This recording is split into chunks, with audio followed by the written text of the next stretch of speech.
This is the NRC Black Table Talk Podcast. Everybody, how's everybody doing out there today? Happy Wednesday, or as I say, happy hump day.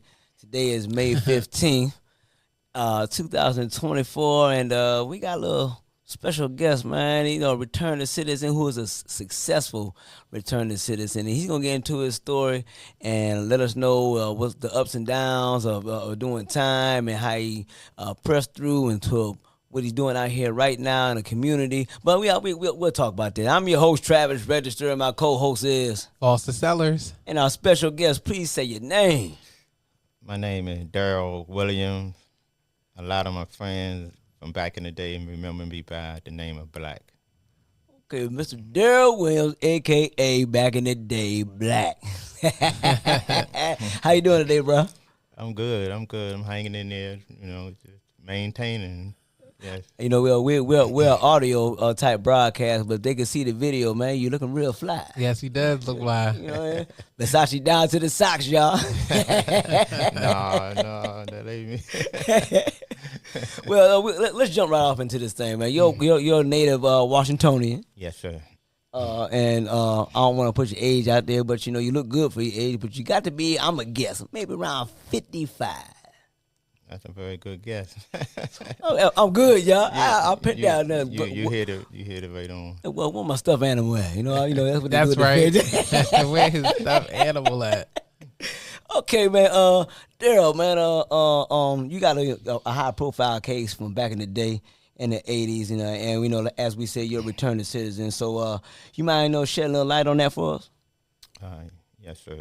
I was a part of the so-called R Street crew, and we had 24 co-defendants at that time. We were the first ones at that time charged with the RICO statute in D.C. It was just crazy. We would also try and convicted behind a bulletproof glass. A lot of people don't know that. So I want to remind people how biased the court was against us that we were being tried in D.C. And we definitely was involved in things in the community that wasn't right, but we didn't receive the kind of justice that it was perceived to be in society that we thought we would receive. So that didn't happen. But we come through it, and it is what it is. So. Right. So, of course, in the 80s, Lorton was up at the time. So, did you do your whole bid in Lorton? No, sir. I did my time in the federal system. Oh, the feds, okay, I was in the penitentiary, a lot of different penitentiaries. I was in 9 federal institutions altogether. I did go down Lorton when I was waiting to go to the federal system. Mm-hmm. So I did go to Lorton, and it just a very, very rough road. Prison is no joke, man. And I had 2 life sentences, life without parole for the federal, and I had life for the D.C. Charge, which was tried in the federal court. I believe D.C. is the only place in the country where you can be tried with the state and federal charges on the same indictment in the federal court, and and so it's just a very difficult thing for us to comprehend when you're young and naive about the law. You really don't know what's coming at you until you start to see what's going on, and then it's almost too late at that time. So how old was you when you first received your time? When I came in, I was 22 years old. 22 years old. Yes, sir. Mm-hmm. You did how long? I did nearly 31 years. I mean, that's, according to these statutes, minds weren't mature. Pretty much, even though we're legally grown, right, but we were still babies. Exactly. So, you receiving 2 life sentences, how did that register in your head? Or how was, if it did register? I know you probably was dizzy when that happened. Oh, absolutely. It never, to be honest with you, it was devastating, to know that you're going to be gone for the rest of your life. And the main thing with me was I was worried about my family, not so much of myself, but my family that were going to suffer. My son was going to suffer. Everybody was going to suffer so much from me being convicted of life. So, yeah, it's very, very difficult, very, very hard. And a lot of good people locked up right now that still having life sentences came in when we came in back in the day and suffering right now because the prison system is getting worse by the day. Every day it gets worse and worse. So a lot of control movements, a lot of lockdown, the food getting worse. The drug epidemic. Absolutely. So all those things that continue to take place in prison. And, so yeah. So how, I mean, at a young age, you 22 years old, probably was like 23 after you get sentenced and everything. You got 2 life sentences. So how you navigate through doing this time in the feds and everything, and surviving the peer pressure and all that? Well, number one, when you go to prison, you have a whole lot of time to think. Everything slow down. Mm-hmm. Yeah. And I was living a very fast life, very fast and reckless life. So when you go to prison, everything slow down, and the only real source you have in that dark period it's the very nature of you, and that is to call out to a higher power. And so that would save me. And no one else could help me. The Right. courts, family, nobody but God. So God, intervened in my life. That's right. And then when God intervened in my life, the transformation began. And I accepted it because I knew it was right. It was,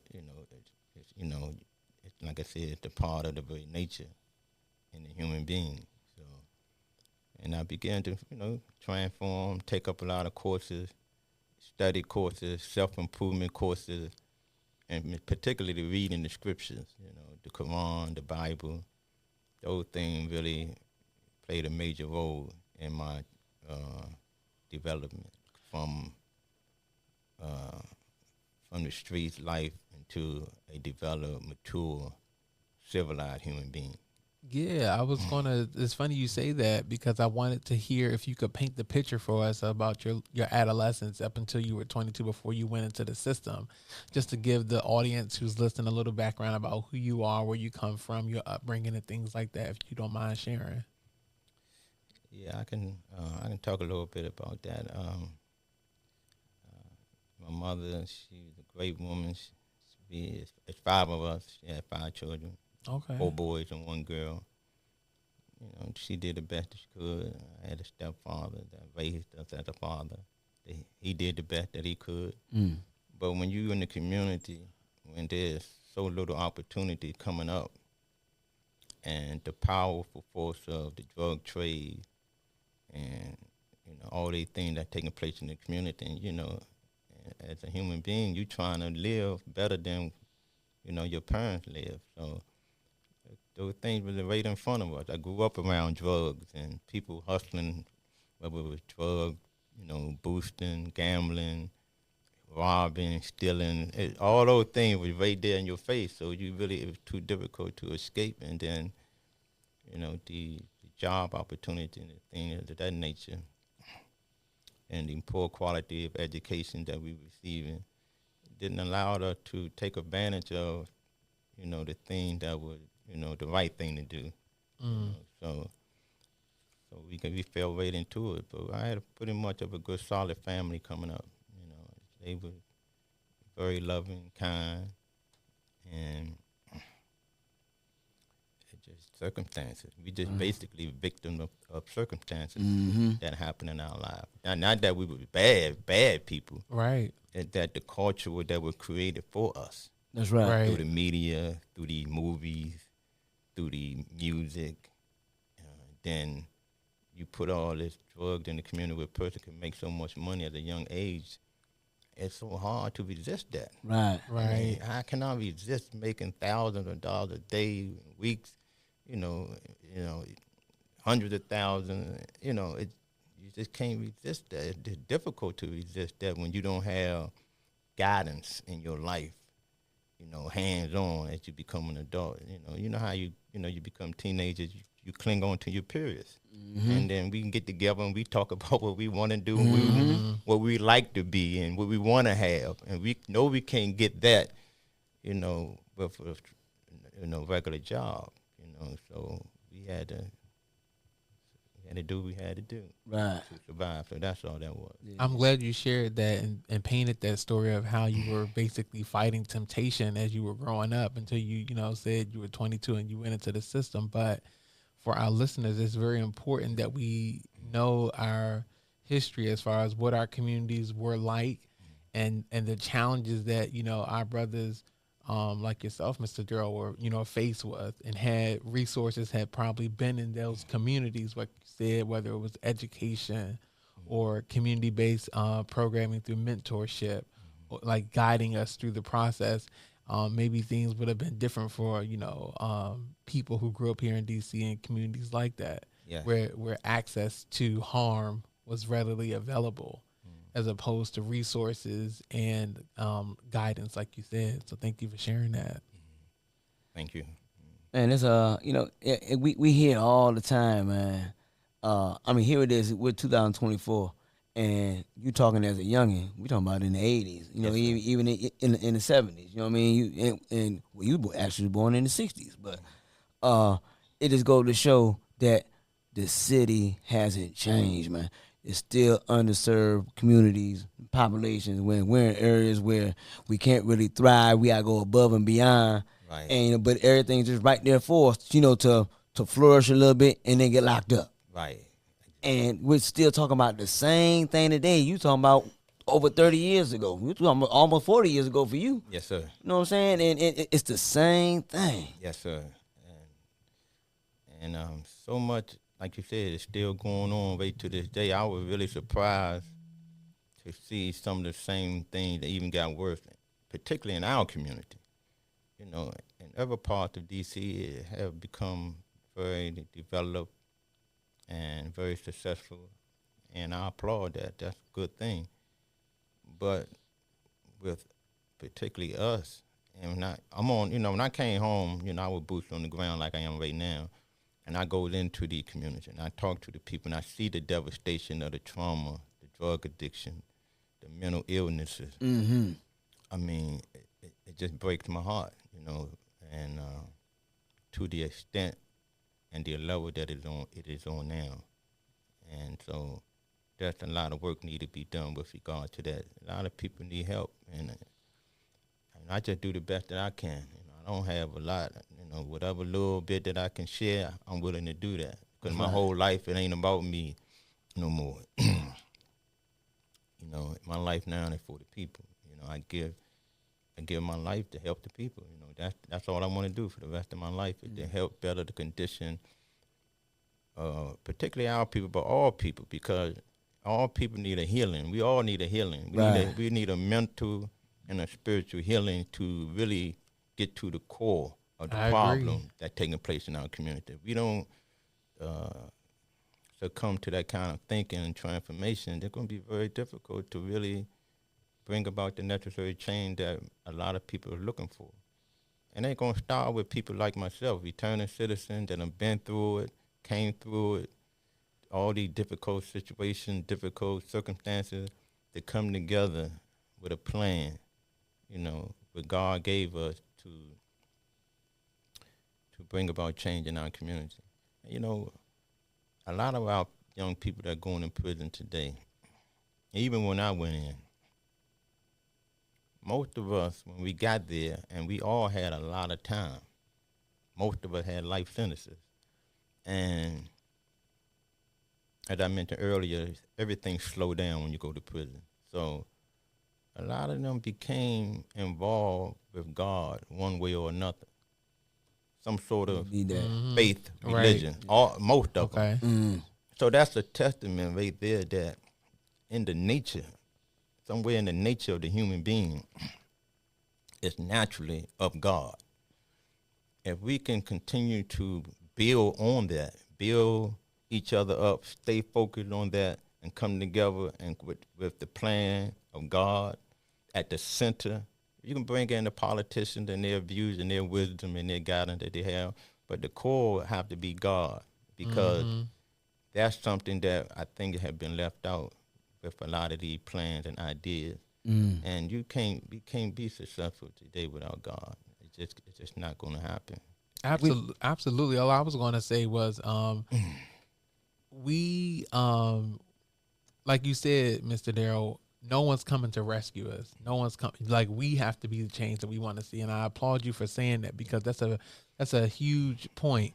And I didn't want to overpass that without, reiterating to those who are listening that justice impacted individuals have to be the core and at the forefront of bringing about the change that we want to see, because no one is going to come and, just save the day and rescue us on our behalf.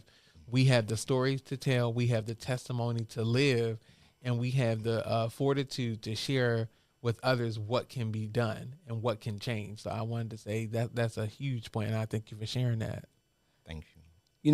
It's for what you're doing in the community in a negative light, the whole crew. And, a couple of the co-defendants that you have, and they're God Center as well right now. Yes, sir. And all of them. All of them. All of them. And that's powerful. Yeah. And the reason why I'm highlighting this is because y'all were an influence on the negative side when you was out here. Yes, sir. I mean, like you just said not too long ago, man, in D.C., y'all had the first RICO case. Yes, sir.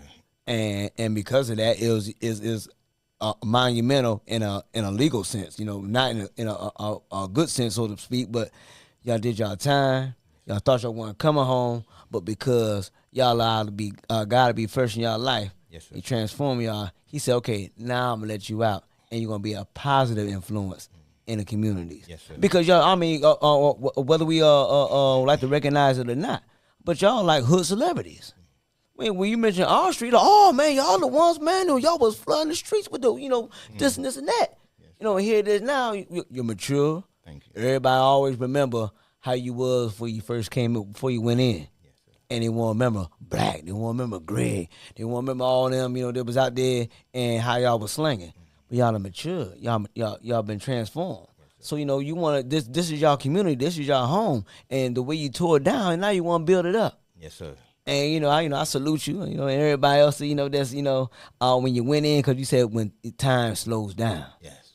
When you go in, and we're so rapid in our actions while we're young, we're out in the streets. We really ain't sleeping. Right. We getting to it.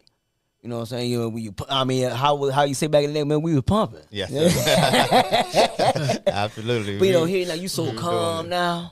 Thank you. You humble. I appreciate it. You Thank focus. God. Thank Almighty God for that, man. Without him, again, being in prison with those 2 life sentences. And I want to say this too, because I want to be clear on how we got one of the life sentences off. Because Donald Trump, with regard to a few of my co-defendants, so-called leaders of the R3 crew, were able to get their life sentence off because of the First Step Act that Donald Trump actually signed into law. So we had to give him credit for that. Yeah. Because I would have still been in prison had he not signed the First Step Act into law, which allowed the drug quantity in my indictment to be reduced. And then I was able to, get a number instead of the life sentences. So that, I'm grateful to God for that. And grateful to Trump for that too. And I know people got issue with him, and rightly so. Yeah. But I have to point that part out. Ain't no question. To give credit where credit is due, for that. But I also want to thank Council Member Kenyon McDuffie, because it was the first hour bill, the juvenile, that got my life sentence off for the state charge. Okay. So Council Member at large, Kenyon McDuffie, thank you for that, and your colleagues, thank you. And so, again, this struggle that's taking place, you got a lot of good people out that came home that was arrested back then with us, that got life sentences, and they out here doing good. And I do want to mention a few of them. Yeah, go ahead. I want to mention Tony Lewis Sr. He's out. Him and his son is doing pretty good. Yeah. I also want to mention my friend Paul Weinstock. He's out doing good for the community. you know, a lot of people out here that actually involved with the community every day that done did a lot of time. It's a lot more right now. Just so much on my mind, but there's plenty of more. I don't want to forget. There's a lot of good men out here. Yeah. Important. Very good people out here that's doing things for the community. Smooth, he doing things for the community, doing a great job. All these brothers out here that been in prison, did a long time, 20 years or more, out here that impacting the community. I applaud them, and we have to continue to work together, come together, That's right. and do it in unity, and not do it so much isolated. So we have to do it in unity to bring a meaningful impact, because of the returning citizens are coming home. They need help, plenty of help, and we got to set up something that really help them in a timely fashion before they fall victim to the struggle of society. See, when they come out here, the pressure Right. of society, because a lot of them, that come that before they went in, particularly in our era, that, they were independent. Like myself, I was independent at a young age. I was able to take care of myself, my family, and friends. People that incarcerated, I was able to do so much because of the kind of resources that I was making at that time. Really? Okay. I try to put it more. Okay. But it was good, and you're not paying attention to the consequences of what you're doing, even though you're doing good with what you have, but the effect that it have, a negative effect that it have on those people who are suffering from what you were doing. So yeah, I also want to mention the fact the victims, Okay. because that's very important. I don't think we talk enough about that, and that's one of the things that why I put my program together, called settling our differences. Can you share a little bit Settling about our differences. Yeah, SOD, yeah. Okay. SOD. Share a little bit about settling our differences with our audience. Yeah, primarily what that is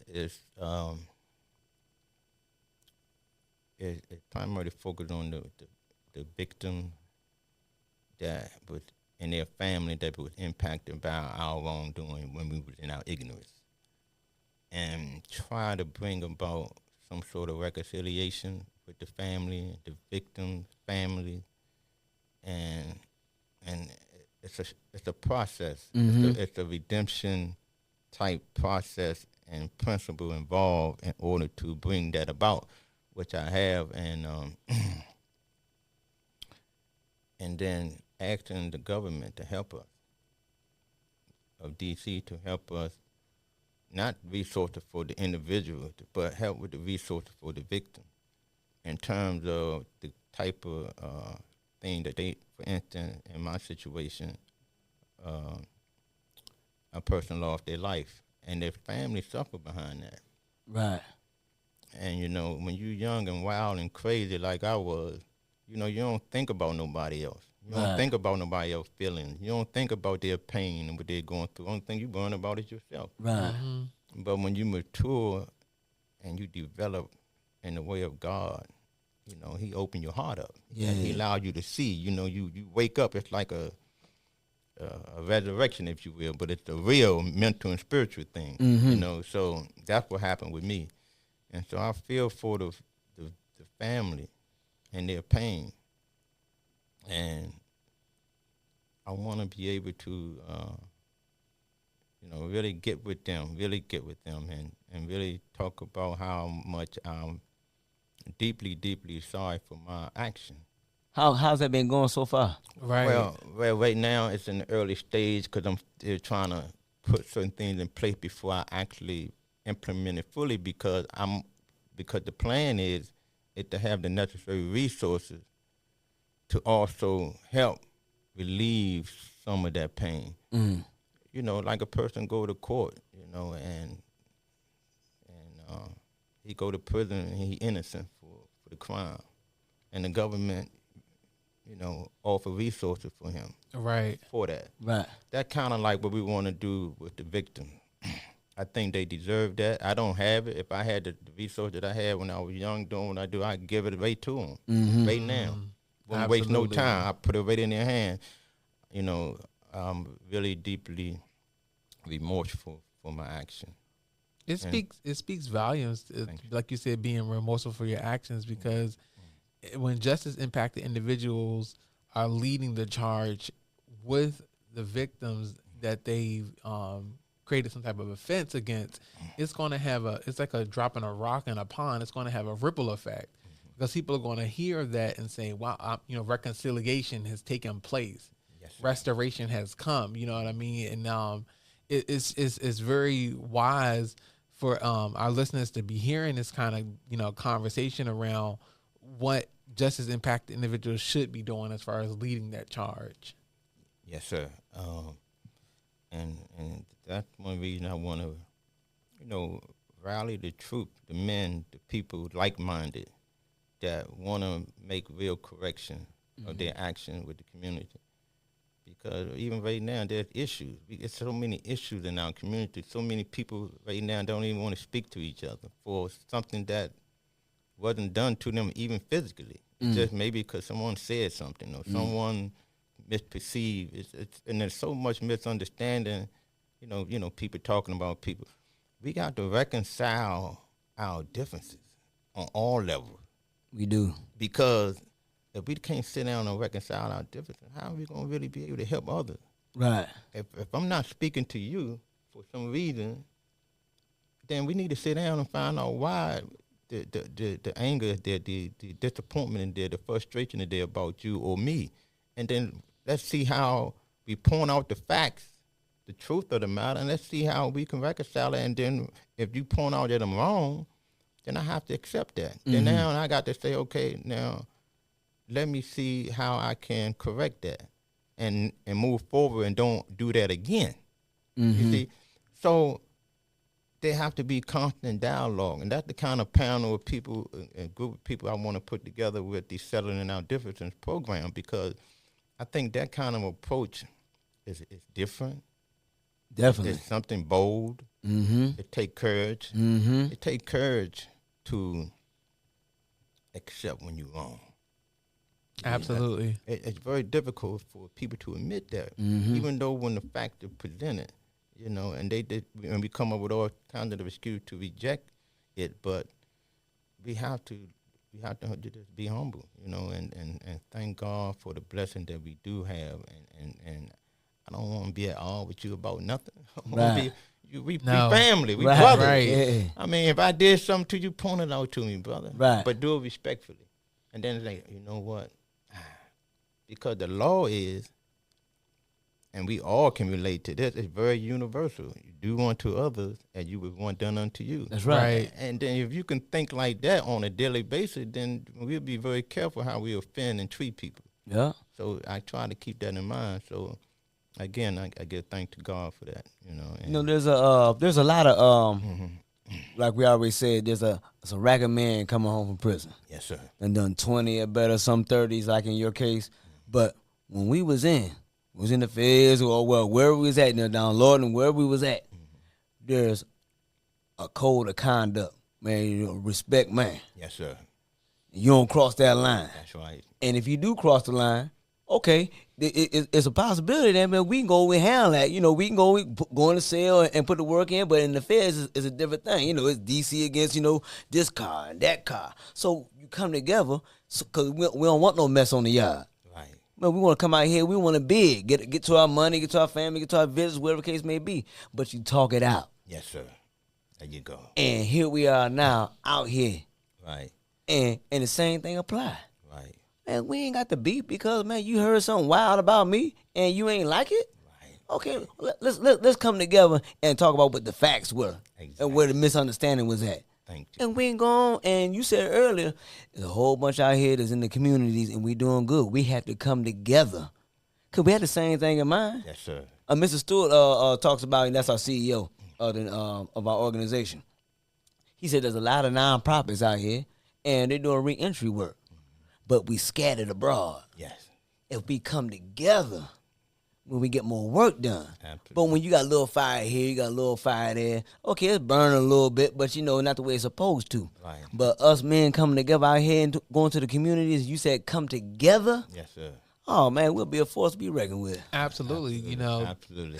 together we stand, divided we fall. That's right. So settling our differences is like a real important issue that we gotta, you know, somehow find our way, you know, at an impasse and really connect.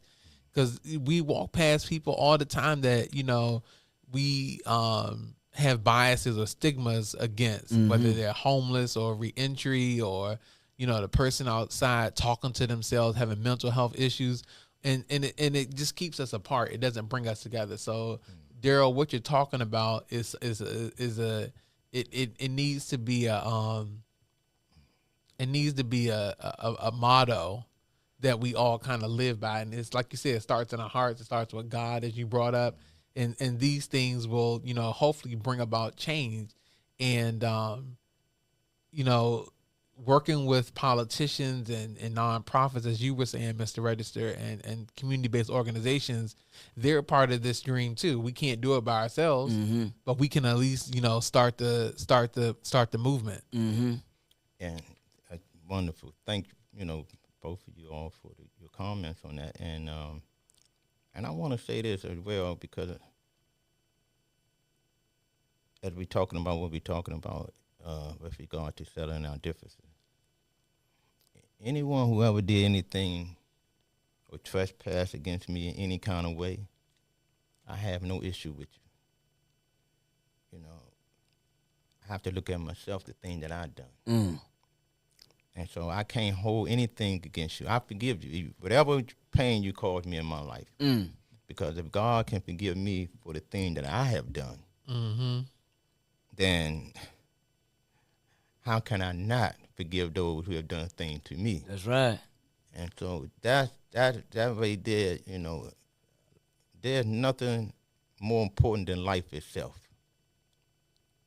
You got life, you got a tremendous blessing. Say it. Just life itself. This life itself. You don't have to have, when you really understand life, the little things really, really should be appreciated, because, listen, the world is getting crazy by the second.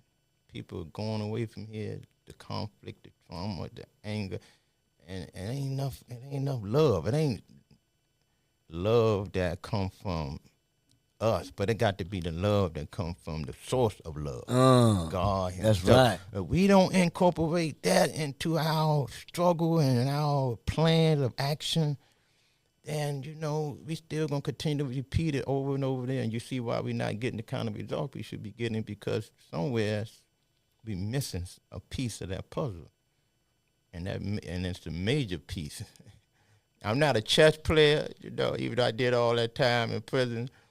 You know, people like, you're not a chess player. I said, no, I didn't really engage. I mean, I played, you know, tabletop, but that chess, I was so focused on other things, helping resolve issues, conflicts in prison, you know, studying. You know, of course, I took recreational time out, no doubt about that. But the point is that, you know, that path of redemption is something that has to constantly be pushed now. We have to push a new thing, like they say in the church. You know, we have to do a new thing. Yeah, new thing, yeah. You know, a lot of us that come to prison, we either become Christian, one denomination or another. Right. Okay. Muslim, many denomination or another. You know, so yeah, so different faith. You know, Hebrew. Most of the people I know, they got into one of those type of religion. Absolutely. And that went to prison. So, you know, most of them. And then, so I always look at that and say, you know, wow, that's amazing what he did. You know, that we come from living that thug life that we were living, and now, you know, living that God life. Living God life. You know, God got settling our differences. Settling our differences, right? You know what I'm saying? Because that's what it's about. We gotta settle our differences. I don't want to have no. Please bring it to me. Whatever it is that you have an issue with me about, let's sit down and talk about it. So from when we leave out the room, it's gonna be all peace. No more issue with us. But we're gonna make sure that God be the center of our conversation. So that way, I can hug you, embrace you, and say, man, I really apologize. I didn't realize that I offended you like that, and you know, I want to move forward and doing right. Yes. And I hope you will forgive me, and you know, and move on like that. So yeah, so that's something that I do want to begin to. I'm trying to push it forward now, but this is the first time I actually talked about it, you know, publicly. So Put it out there. thank you all for bringing me here today, You're welcome. and I'm truly grateful. And I want to get a shout out to all the good men that's locked down, man. The suffering they going through, man. Keep holding on, stay strong. Mm-hmm. You know, be united. You know, stay away from the beef and stuff in there. You know, it's a lot of stuff going on in that prison, particularly in the penitentiary. Mm-hmm. And that Oh, it's wild. penitentiary is vicious. I tell these young brothers when I go in the community and I get to telling them the story about the penitentiary and the prison, and I let them know straight up what's going on. You don't want to go in there. It's hard. The rappers Right. trying to glorify that garbage. They ain't been in no penitentiary. That's why they glorify. If they had been in the penitentiary, they wouldn't be talking the way they talking. Sure enough. That's right. It ain't nothing to glorify. Ain't nothing to glorify. That stuff ain't cool. It ain't cool to spend the rest of your life in prison, allow your girlfriend, your wife, your family to suffer. It's not worth that. Then your whole life is gone. I lost 31 years of my life in prison. But that's okay because God, you know, reformed me, and I have done some wrong in my life. You got to move on, you know. This is what the hand that life dealt me. I got to deal with it. I ain't complaining. That's right. Right. You know, That's I'm right. not gonna. You can't complain, man. You got people that have situation way worse. Right. Always look at that. Mm-hmm. But thank y'all for bringing me here today and talking. And it's a lot because you kind of bringing stuff out of me that I wasn't really wasn't prepared to say today. So, Understood. but it just came out, you know. Yeah. And oh man, so yeah, and another thing to all the men in the streets that came home, all the so-called big homies, man, all them great men. You know, get a shout out to my man Keith Gaffney Fly, so many more. So many of them, man. Kevin William Davis, my big cousin, co-defendant. Always been a humble, wise man. Even when we was in the streets young, shout out. We do have one left, though. I do want to say that I can't leave without mentioning the last co-defendant that we have still in prison, and my co-defendant, Anthony T. Nugent.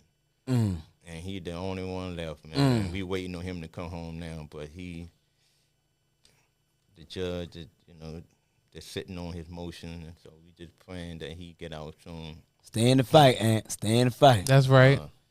So many people, man. I want to get a shout out to my big cuz, Tyrone from the Madness Shop. You know, Yeah. you know he's my big brother.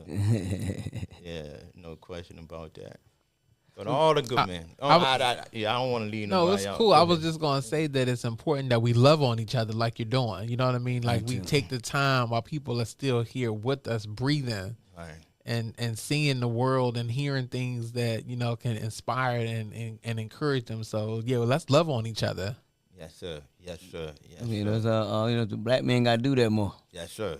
I mean, I know we getting ready to close in a second, but one thing that we ain't seen, you know, with being in, man, that the camaraderie, Yes. you know, and that's the prison term for love. Right, You know what I mean? right. We don't like to Right. use those soft terms, but Yes, you know, sir. we ain't all brute. You know, we ain't all hard. You know, Right. we sensitive too. Right, And you'll right. be able to tell you get behind the door with an individual like, man, you know, they get to crying because they hurting this. You know, man, may done me wrong, whatever case. But out there, you got to have that hard exterior on. But the camaraderie, all that is love.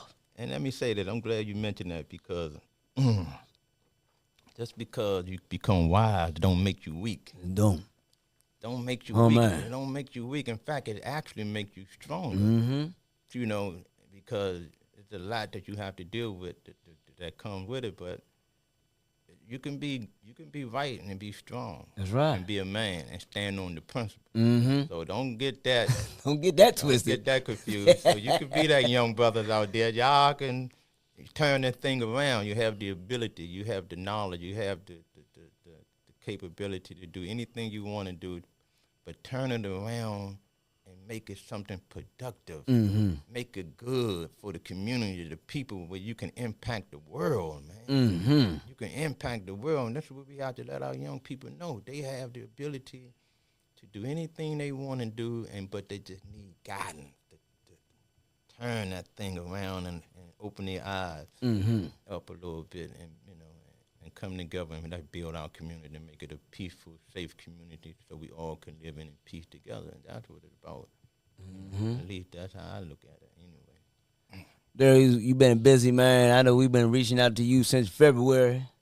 Okay, go ahead. Thank you for coming out. Thank you. You know, it's been 3-4 months in the making. You know, I mean, that's what happened when you got boots to the ground. You got the community and handling your business. You know, Yes, sir. But well, thank you. Any parting words you want to give us? Any words of wisdom?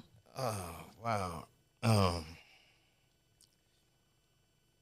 Again, I mentioned it earlier. This is the only thing I can think of right now, which is it's the best principle to live by, and that is to do unto others as you would want done unto yourself. Right. And if you can keep that in mind and strive to do that, then we'll be on a journey to revolutionize our community and our people and the world. Yeah. You know, let's do this, man. Let's be serious about this. We don't have to. We got to share with each other. Yeah. You can't keep it all for yourself. No matter whether it's resources, knowledge, wisdom, whatever it is, we have to share. Absolutely. Because we all need to be impacted. We all need help. We all need assistance. So when you get it, don't be niggly with it. Share. Absolutely. Look what God gave us. He gave us everything. He shared. He ain't had to do that. He shared the whole world with us. Yeah. So how we think we can't share with one another? Come on.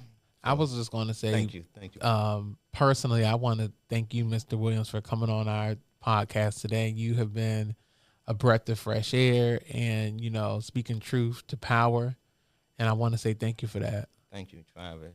Thank you, Foster. Yeah. Yes, sir. Thank you. You're welcome. Thank you so much for this opportunity. And I hope that we stay connected.